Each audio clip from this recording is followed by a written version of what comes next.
She says she has a horrible relationship with her body, that she actually has to disassociate herself from it sometimes in order to do her work. By the way, these are not the words of an anonymous high school student talking. It's one of the most talented and famous young women in the world, Billie Eilish.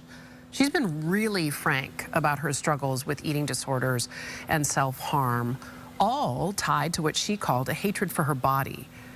And you know, what Eilish is describing is painfully familiar to millions of people, millions of young Americans. And by the way, not just young Americans soon become older Americans with unresolved issues. Joining us now is author Sherry Lee. Says it's part of an epidemic that she calls not good enoughness. So what can we do about it? Counteract those feelings? Sherry, let's discuss it. Let's jump into it. You know, nice to see you, first of all, and I love that we get to have conversations about these things, because if we don't address them, we sort of pay for it later on in life, and those issues, they follow us. We can't run from them. Absolutely, and I think we try so hard to do that all the time, and the more we run, the faster they run as well. So it's definitely important that we confront them. We got to start with this one thing that I know you and I are in lockstep on. No one is perfect. No one. I don't care what their Insta feed looks like, of how perfect their house is, how beautiful their hair and their body is. Nobody's perfect.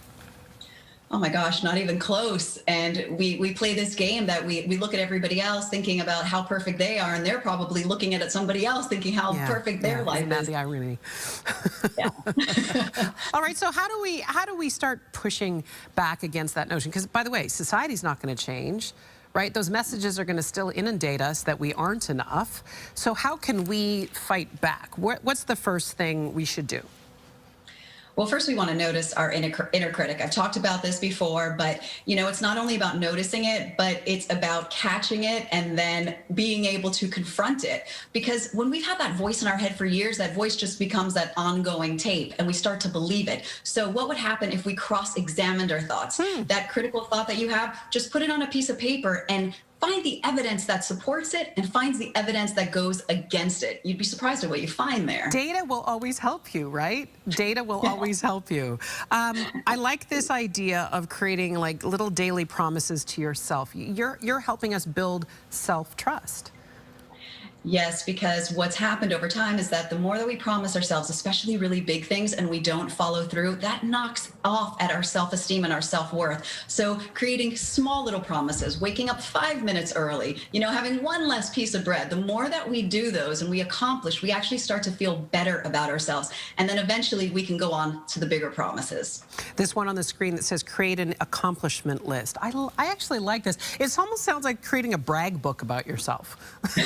I call it a rock star list, and it's one of my favorite things to do, because we're always looking at all the things that we haven't done, what we haven't accomplished, and we've forgotten about the small and the big things that we've done along the way. Just recently, I looked back at mine because I was having doubts about myself, and I was like, oh my God, Sherry, you jumped out of an airplane. I think you can get on a stage and talk. You have to remind yourself of what a badass you are, right?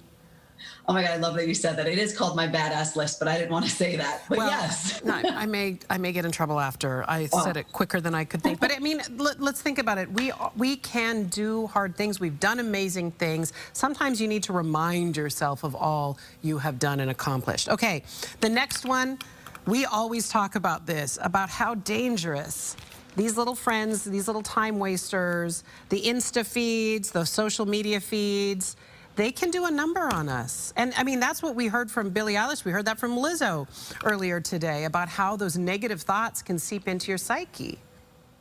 Oh my gosh, like we look at it constantly and always, and already we're thinking about what we haven't accomplished, right? What we're not good enough. So we have these feelings already, and then we're going and seeing people that are doing it. Yeah. And so it just becomes harder and harder for us. And so I really encourage people to just follow the people that actually make you feel good, that inspire you, not the ones that make you feel worse about yourself. And by the way, not necessarily in a false way, right? Because there are things, you know, you don't necessarily need to look at the world through rose-colored glasses and then suddenly set yourself up to think that you're not enough by looking at all of these people who seem to have it together. But if things bring you joy, are you suggesting, like, if I love animals, maybe if I fill my feed with content that has to do with pets and animals and rescues, that might just lift my spirits?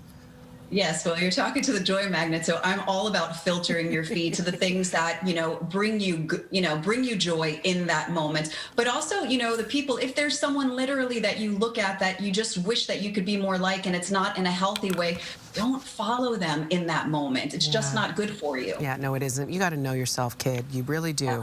I love this last one, helping someone. It's really interesting. When you put your hand out to give, your hand is open to receive. I learned that as a young child.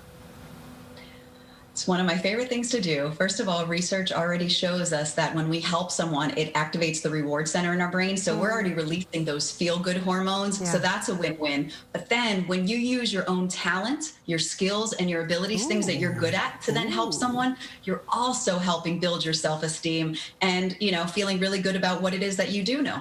Oh, my joy magnet, you really have a way of lighting it up for all of us.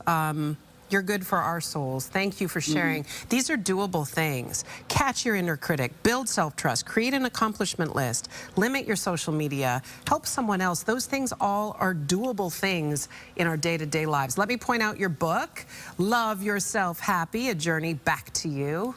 What a beautiful notion. And it's available wherever books are sold. Joy Magnet, Sherry Elise, thanks so much for being here to infuse joy into our Monday. Thank you. Be well, love.